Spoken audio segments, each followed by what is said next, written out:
Gaseous state, একদম initial point. এবং কেমিস্ট্রির যেটুকু পার্ট তোমরা করেছো তার মধ্যে অনেকটা অংশই তোমাদের আগের করা ছিল না। এখন যে অংশটা করছি সেটা তোমাদের আশা রাখছি ক্লাস 10-এর খুব পছন্দের একটা চ্যাপ্টার, গ্যাসিয়াস স্টেট বা গ্যাসীয় অবস্থা। তবে একটা জিনিস বলে রাখি, যখন আমরা বুদ্ধিমানী করে পড়ার চেষ্টা করব তখন একটা জিনিস মাথায় রাখতে হবে, ফিজিক্স কেমিস্ট্রিকে কিভাবে কম্বাইন করা যায়, কিভাবে এর কম্বিনেশনটা তৈরি করা যায়। ফিজিক্স কেমিস্ট্রির কম্বিনেশন তৈরি করার জন্য যদি কোনো চ্যাপ্টার থাকে সেটা কিন্তু গ্যাসিয়াস স্টেট। কম্বিনেশন তৈরি করা মানে আমরা যদি গ্যাসিয়াস স্টেট কেমিস্ট্রির ক্ষেত্রে খুব ভালোভাবে পড়ে নিই তাহলে ফিজিক্সের একটা চ্যাপ্টার মোটামুটি তৈরি হয়ে যেতে পারে। যদি আমরা ফিজিক্সের গ্যাসিয়াস স্টেট করি তাহলে কেমিস্ট্রির গ্যাসিয়াস স্টেটও অনেক অংশ তৈরি হয়ে যায়। তো সেই কম্বিনেশনটাকে ফলো রাখার জন্য আমরা কিন্তু খুব ভালোভাবে এই অধ্যায়টাকে দেখব এবং ভালোভাবে যাতে বুঝতে পারো সেই কারণে আগের দিন যে পিডিএফটা দিয়েছিলাম, যে পিডিএফের অধিকাংশ অংশটাই তোমরা আগে পড়েছো, আমি বলেছিলাম নিজেরা বাড়িতে পড়বে, তবু আমার মনে হলো যে কিছু কিছু জায়গা আমি একটু বলে দিতে চাই। এবং যতটুকু তোমাদের দেওয়া হয়েছে সেটা মঙ্গলবার পরীক্ষার পরেই অবশ্যই পরের ডেটটাতে নেওয়া হবে। কোন ডেটে সেটা মঙ্গলবার বলে দেব। এবং সেইটুকু অংশ যদি আগে মনে হয় না তো স্যার আমি তো অতটা খুব ভালোভাবে পড়িনি, কোনো ভয় পাওয়ার কিছু নেই, আমাকে জিজ্ঞেস করবে যে কোনো প্রশ্ন। তো আমি ধরে নিয়েছি যে তোমরা ক্লাস 10-এ গ্যাসিয়াস স্টেটটা ভালোভাবে পড়েছো, সেই রেসপেক্টে আমি ভিডিওটা করছি ইনিশিয়াল বা প্রাইমারি পয়েন্টের উপর ফলো করে। দেখো, প্রথম আমরা এখানে কয়েকটা টপিক লিখেছি যে টপিক নিয়ে আমরা আলোচনা করতে চাই। প্রথম আছে graphical representation of Boyle's law, বয়েলের সূত্রের লেখচিত্র উপস্থাপন। Relation between pressure and density from Boyle's law, বয়েলের সূত্র থেকে চাপ, গ্যাসের চাপ ও ঘনত্বের মধ্যে সম্পর্ক। Relation between density and temperature from Charles law, চার্লসের সূত্র থেকে গ্যাসের ঘনত্ব এবং উষ্ণতার মধ্যে সম্পর্ক। Combination of Boyle's and Charles law, বুঝতেই পারছো। Equation of state from ideal gas, অর্থাৎ আদর্শ গ্যাসের সমীকরণের প্রতিষ্ঠাটা আমি করতে চাইছি এখানে। Relation between density and molecular weight, একটা গ্যাসের ঘনত্ব এবং তার আণবিক গুরুত্বের মধ্যে যে সম্পর্ক। তাছাড়াও যে টপিকগুলো এর ভেতরে ভেতরে থাকবে সেগুলো আর লিখিনি, কারণ তাহলে অনেক বেশি টপিক হতো। তোমরা মন দিয়ে দেখো, হয়তো আমাদের সামনাসামনি বসার আগে এটা একটা শেষ একটা ভিডিও আপাততভাবে, অথবা আরও একটা ভিডিও হতেই পারে। যাই হোক, আমরা আমাদের আলোচনার বিষয়ে আসি। প্রথমত আমি আলোচনা করতে গিয়ে যেটা আমার বলা উচিত যে গ্যাসীয় অবস্থা, পদার্থের 3টে অবস্থা হয়, গ্যাসীয় অবস্থা, তরল অবস্থা এবং কঠিন অবস্থা। আমরা যে চ্যাপ্টারটা আলোচনা করছি সেখানে গ্যাসীয় অবস্থা সম্পর্কে আলোচনা করছি। এই গ্যাসীয় অবস্থায় বা তরল অবস্থা বা কঠিন অবস্থা, এই ডিভিশনের মূল কারণটা কি, মানে পদার্থের এই 3টে অবস্থার মূল কারণটা কি বলা যেতে পারে। দেখো, এখানে আমি যে অণুগুলো রাখছি দেখো সব কাছাকাছি। অর্থাৎ যখন কোনো পদার্থের, কোনো ম্যাটারের অণুগুলো মধ্যে আন্তরাণবিক আকর্ষণ বল অতিমাত্রায় তীব্র হয় তখন তারা একটা নির্দিষ্ট গঠন প্রাপ্ত হয়, নির্দিষ্ট আকার প্রাপ্ত হয়। সেই পদার্থের সেই অবস্থাটাকে বলা হয়েছে কঠিন অবস্থা। যখন এদের মধ্যে আন্তরাণবিক আকর্ষণ বল এই কঠিন অবস্থা অপেক্ষা কম হয় এবং এদের মধ্যে আন্তঃআণবিক গ্যাপ, আন্তঃআণবিক দূরত্ব অর্থাৎ দুটো অণুর মধ্যে দূরত্ব আকর্ষণ বল কম থাকার জন্য যদি বৃদ্ধি পায়, তখন সেই অবস্থাটাকে বলা হচ্ছে তরল অবস্থা। আর যখন আমাদের আলোচনার বিষয়, যখন গ্যাসের অণুগুলোর মধ্যে আকর্ষণ বল নেই বললেই চলে এবং তারা একে অপরের থেকে অনেক দূরত্বে বজায় থাকতে পারে এবং নিজেদের মধ্যে কোনোরূপ ইন্টারাকশন, কোনোরূপ আকর্ষণ বল না থাকলে পদার্থের সেই অবস্থাটাকে বলে গ্যাসীয় অবস্থা। অর্থাৎ আমাদের এই গ্যাসীয় অবস্থাটাকে নিয়েই আজকের আলোচনার বিষয়। তাহলে মূলত যদি তোমাদের বলা হয় পদার্থের তিনটে অবস্থার মূল কারণ কি, তাহলে তোমরা কি উত্তর দেবে? পদার্থের তিনটে অবস্থার মূল কারণ হলো তাদের মধ্যে আন্তরাণবিক আকর্ষণ বল। আন্তরাণবিক আকর্ষণ বল যখন অনেক বেশি হয় এবং অণুগুলোর মধ্যে আন্তরাণবিক দূরত্ব নেই বললেই চলে, তখন তাদের বলা হচ্ছে কঠিন অবস্থা। যখন আন্তঃআণবিক আকর্ষণ বলের মান তুলনামূলকভাবে কম হয় এবং আন্তঃআণবিক দূরত্ব একটু বেশি হয়, তখন তরল অবস্থা। এবং আন্তঃআণবিক আকর্ষণ বল যখন শূন্যে পৌঁছায়, অর্থাৎ আন্তঃআণবিক দূরত্ব যখন অসীম হয়ে যায়, তখন তাকে আমরা গ্যাসীয় অবস্থা বলি। তো আমাদের আলোচনার বিষয় সেই গ্যাসীয় অবস্থা। তো সেক্ষেত্রে আমরা প্রথমেই ইনিশিয়াল পয়েন্টে, তোমরা জানো তবুও আমি বলছি যে গ্যাসীয় অবস্থার কিছু বৈশিষ্ট্য আলোচনা করা যেতে পারে, যেমন গ্যাসের চাপ। আমরা জানি যে এই পাত্রে যখন কিছু গ্যাসীয় পদার্থ আছে, এই পদার্থটা এই পাত্রের উপরে একটা চাপ প্রয়োগ করে, যাকে গ্যাসীয় চাপ বলা হয়েছে। এখন আমি যদি বলি চাপ কি, তাহলে তুমি কি বলবে? তোমরা বলবে যে একক ক্ষেত্রফলের উপর যে বল প্রয়োগ করা হয় সেটাই চাপ। খুব ভালো কথা বলেছো। অর্থাৎ এটা যদি একক ক্ষেত্রফল হয়, এইটুকু অংশ যদি আমি একক ক্ষেত্রফল ধরে নিই, তাহলে এখানে গ্যাসের অণুগুলো র্যান্ডমলি, নিজেদের মধ্যে তো আকর্ষণ বল নেই, র্যান্ডমলি এর মধ্যে ঘুরে বেড়াচ্ছে, এলোমেলো গতিতে ঘুরে বেড়াচ্ছে। এর সঙ্গে সংঘর্ষ হচ্ছে, এর সঙ্গে সংঘর্ষ হচ্ছে, এর সঙ্গে সংঘর্ষ হচ্ছে, এই ওয়ালটার সঙ্গে সংঘর্ষ হচ্ছে। এই যখন ওয়ালের সঙ্গে সংঘর্ষ হচ্ছে, তখন এই একক ক্ষেত্রফলের ওপর অণুগুলো যে বল প্রয়োগ করছে সেটাই হচ্ছে গ্যাসের চাপ। অর্থাৎ এই অণুগুলোর গতিশক্তি যত বাড়বে, ততই এখানে বেশি আঘাত করতে পারবে এই ওয়ালটার উপরে, ততই চাপ বাড়বে। তাহলে আমরা কি শিখলাম? যে গ্যাসের চাপ হচ্ছে গ্যাসের অণুগুলোর মধ্যে যে র্যান্ডম ভেলোসিটি, যে এলোমেলো গতিবেগ, এই এলোমেলো গতিবেগ জনিত কারণে গ্যাসের অণুগুলো পাত্রের দেয়ালের একক ক্ষেত্রফলের ওপর যে বল প্রয়োগ করে সেটাই হচ্ছে চাপ। এই চাপ কিসের উপর নির্ভর করে বললাম গতিশক্তির উপর। মানে গ্যাসের অণুগুলোর গতি যত বাড়বে, চাপটাও তত বাড়বে। তাহলে গতিশক্তি কিভাবে বাড়ানো যায়? যদি আমরা এখানে উষ্ণতা দিই, পাত্রটাকে যদি আমরা হিট করি, এই পাত্রটাকে হিট করলে অণুগুলোর গতিশক্তি বাড়বে, আর অণুগুলোর গতিশক্তি বাড়লেই এই পাত্রের দেওয়ালের উপর আঘাত তত বেশি করতে পারবে, আর যত বেশি আঘাত করতে পারবে ততই তার চাপ বাড়বে। অর্থাৎ উষ্ণতা বাড়লে গ্যাসের চাপের পরিমাণটাও বাড়ছে। এই বিষয়গুলির উপর ভিত্তি করে গ্যাসীয় অবস্থার চাপ, গ্যাসীয় অবস্থার আয়তন, এই বিষয়গুলোর উপর ভিত্তি করেই বিভিন্ন বিজ্ঞানী গ্যাসের বিভিন্ন সূত্র প্রতিষ্ঠা করেন। যেমন বিজ্ঞানী বয়েল, বিজ্ঞানী চার্লস, অ্যাভোগাড্রো, বোলজম্যান, ক্লসিয়াস, এরা সবাই, আরও অনেকেই এই গ্যাসীয় অবস্থা সম্পর্কিত বিভিন্ন তথ্য প্রদর্শন করেন, যেগুলো গ্যাসের সূত্রসমূহ আমরা বলতে পারি। সেক্ষেত্রে আমরা গ্যাস সম্পর্কে, ভিডিও লেন্থ বেড়ে যাবে, সেই কারণে গ্যাস সম্পর্কে আরও ডিটেলসে না জেনে আমরা যদি সরাসরি আমরা যেগুলো জানি, যে বয়েলের সূত্র। বয়েলস কি বলেছিল? নির্দিষ্ট উষ্ণতায় কোনো নির্দিষ্ট ভরের গ্যাসের আয়তন তার চাপের সঙ্গে ব্যস্তানুপাতে পরিবর্তিত হয়।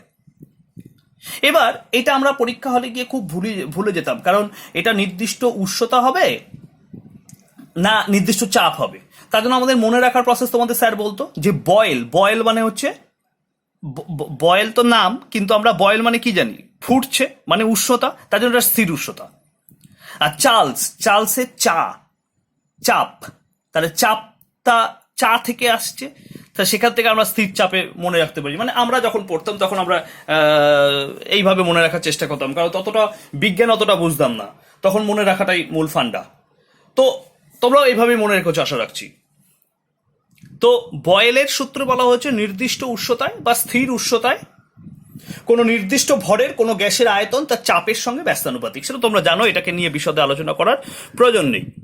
তাহলে পি প্রপোর্শনাল টু 1/v, তাহলে P is equals to K by V, তাহলে পিভি ইকুয়ালস টু কে, এটা তোমরা জানো।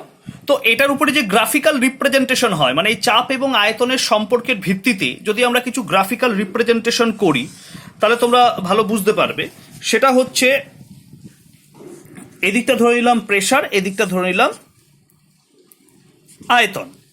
তো সেক্ষেত্রে যদি পি ভার্সাস ভি এর লেখচিত্র করি, পি এবং আয়তনের লেখচিত্র করি, তাহলে আমরা কি পাবো? তাহলে আমরা একটা সমপরাবৃত্তাকার অংশ পাবো। সমপরাবৃত্তাকার অংশ মানে এই রকম একটা কার্ভ পাবো। কেন এই রকম কার্ভ কেন করলাম? দেখো, এই কার্ভটার সাহায্যেই আমরা নির্দেশ করতে পারি যে আয়তন বাড়লে চাপ কমবে, চাপ বাড়লে আয়তন কমবে, মানে ব্যস্তানুপাতিক। কেন? কারণ দেখো, এই দিকে গেলে তো, এই ডান দিকে গেলে, নিচের ডান দিকে গেলে তো আমাদের আয়তনটা বাড়ছে, ডান দিকে যত যাব ততই তো আয়তনটা বাড়বে।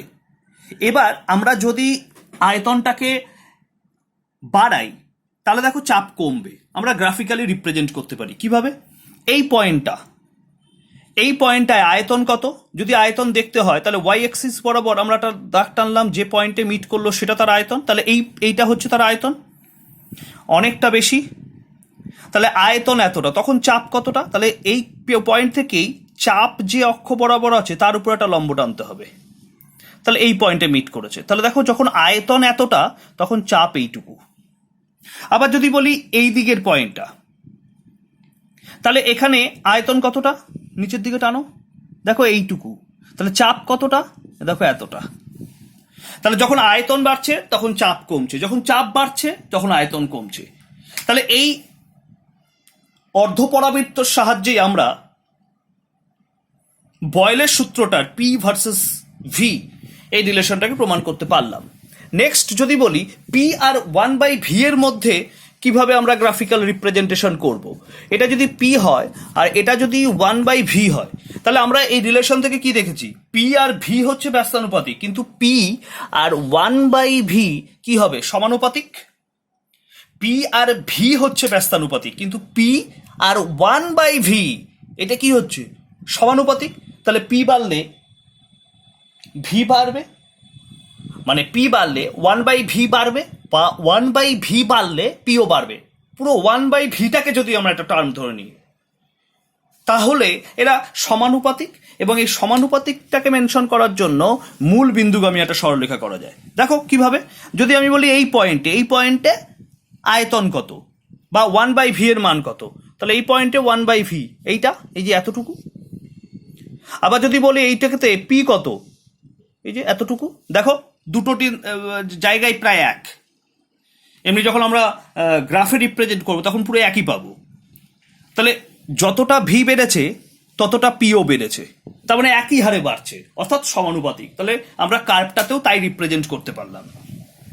এবার যদি বলি পিভির সঙ্গে, মানে যদি আমরা যদি কার্ভটা এরকম রিপ্রেজেন্ট করি যে এদিকটা হচ্ছে পিভি আর এদিকটা হচ্ছে পি অথবা ভি, যা ইচ্ছা বলো।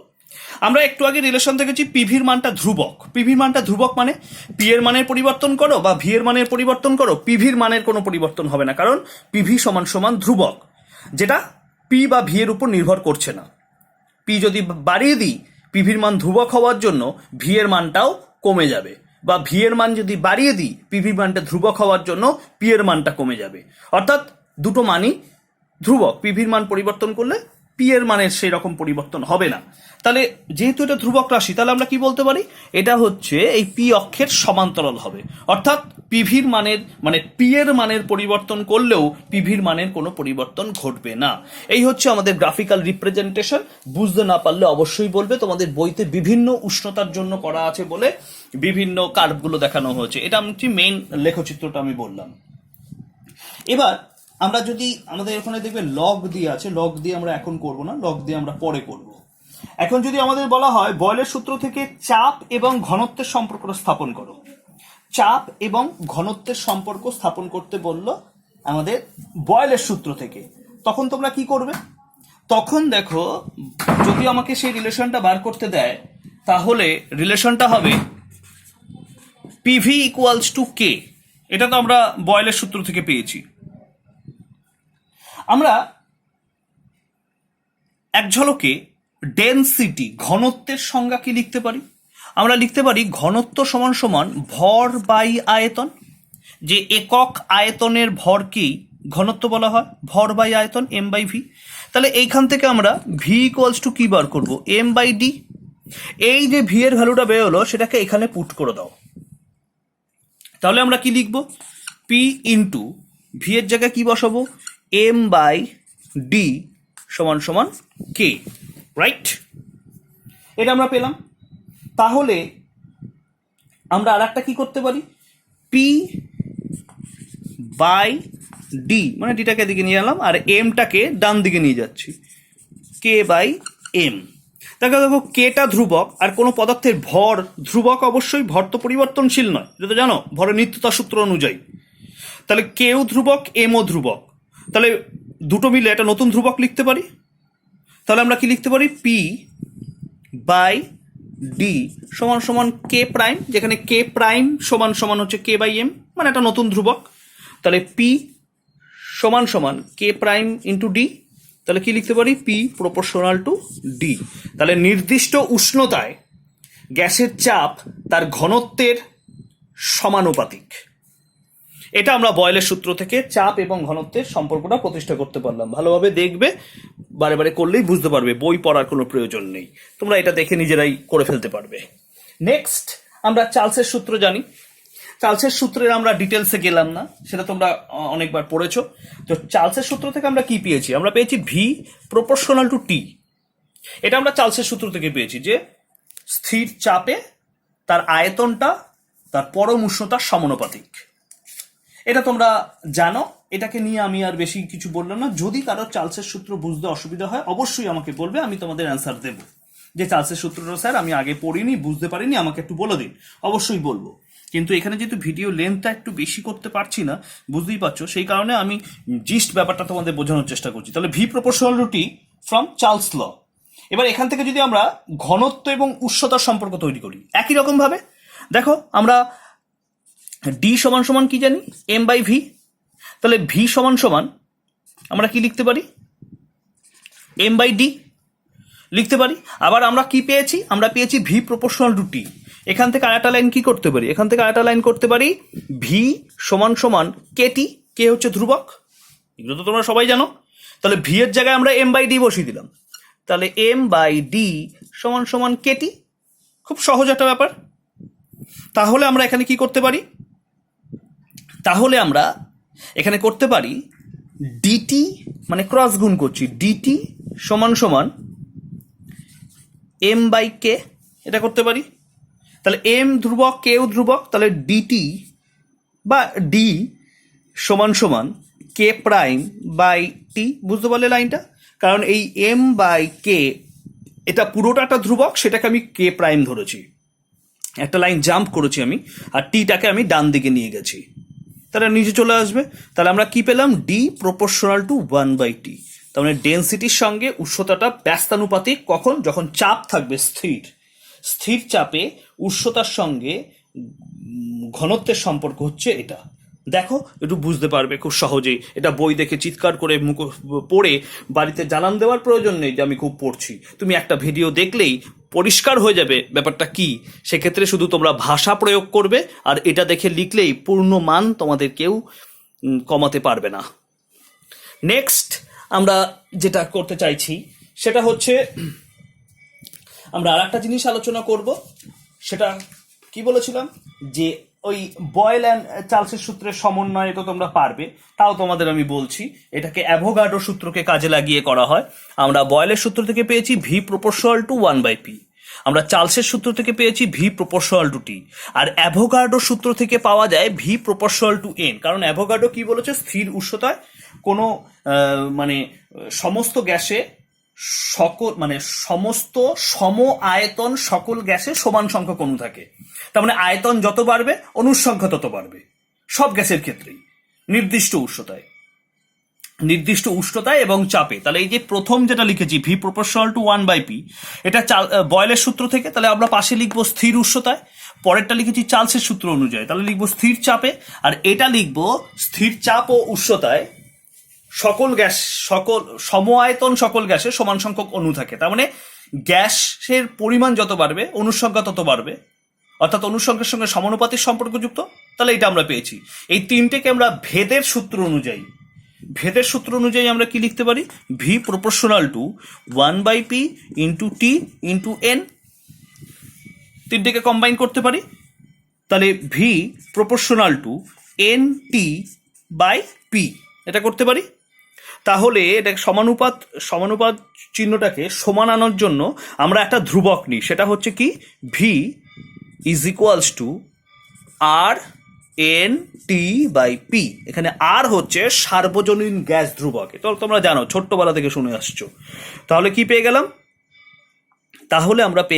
সরি এটা পি হবে, তাহলে আমরা পেয়ে গেলাম পিভি ইকুয়ালস টু এন আর টি।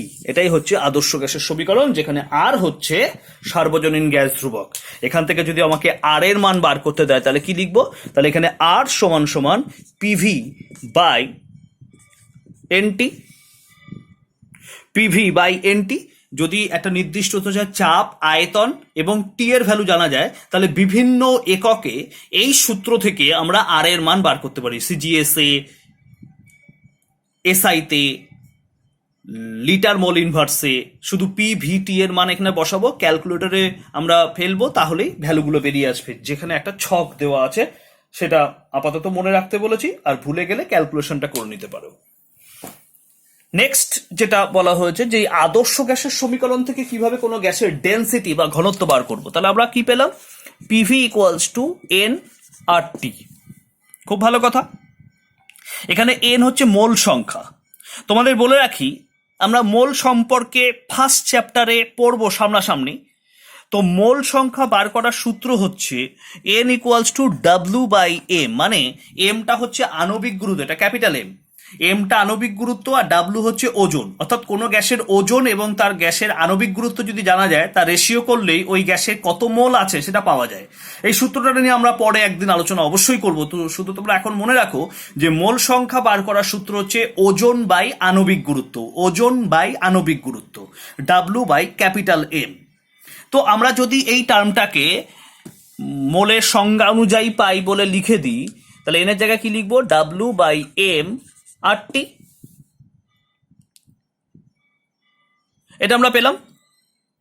এবার যদি আমরা এর পরের আরেকটু মডিফাই করি, তাহলে আমরা কি করতে পারি, দেখো পি সমান সমান আমরা এখানে যতটা পেয়েছি, পি সমান সমান আমরা এখানে যেটা পেয়েছি ডাব্লিউ বাই এম, এখানে ওজন বাই আণবিক গুরুত্ব।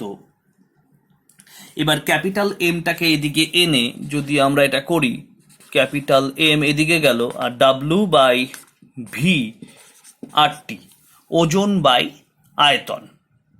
ওজন বাই আয়তন মানে হচ্ছে ডেনসিটি।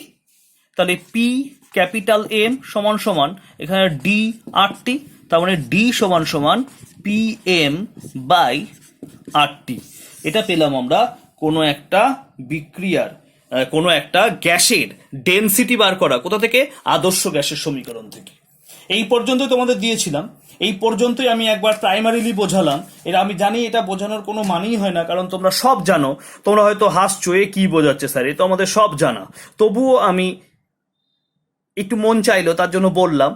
এছাড়াও যদি আমার যে সকল স্টুডেন্টসরা এই ভিডিওতে দেখার পর মনে হবে যে আমি চার্লসের সূত্রটা বুঝি না, ওটা যদি একটু বুঝিয়ে দিত ভালো হতো, বা গ্যাসের চাপের এককগুলো কি বলছে এটা বুঝিয়ে দিলে ভালো হতো। যদিও বা তোমরা ওটা পড়েছো, কিন্তু যদি তুমি কিছু না পড়ে থাকো বা তুমি কনসেপ্টটা আগে না বুঝে থাকো, একটুও তোমার অন্যায় নয়। তার জন্য বিনা দ্বিধায় আমাকে জিজ্ঞেস করবে, আমি বারংবার বলবো। যাই হোক, এটা দেখে বলবে বুঝতে পারলে কি না অবশ্যই আমাকে জানাবে, তারপরেরটা আমরা অবশ্যই পরে তোমাদের জানাবো।